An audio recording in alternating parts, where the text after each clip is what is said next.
Hello guys, welcome back na naman dito sa aking mahiwagang kusina. Ayan, for today's video, samahan nyo na naman ang inyong kakusina.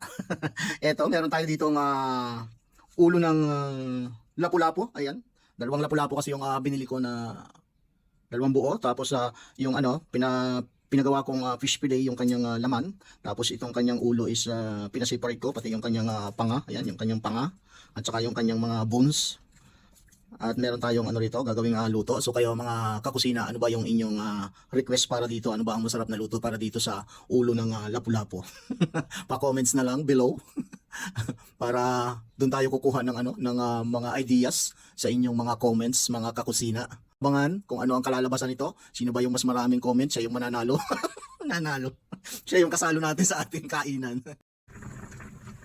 Eto na mga kakusina, yung ating nilutong ulo ng lapu-lapu at saka yung kanyang mga ribs. Ribs man tawag doon. Parang parang karne, ribs. Ayan, nakita nyo naman mga kakusina, kuluan pa lang talaga ng mga mapipil mo na yung sarap. Ay, mapipil. Matitaste pala. Mali-mali yung mga words na ginagamit ko.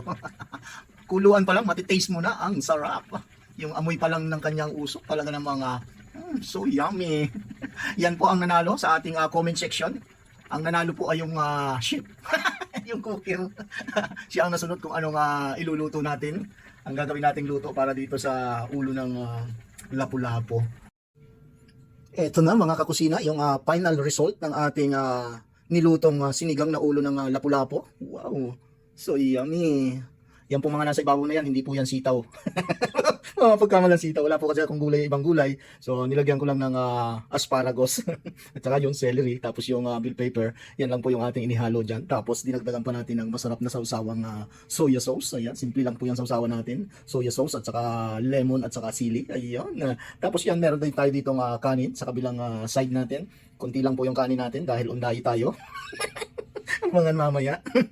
So yun, maraming salamat po Lord sa biyayang nandito ngayon sa aking harapan sa pangalan po ng iyong anak na si Jesus. Amen. So yun mga kakusina, kain na tayo. That's it and thank you so much for watching.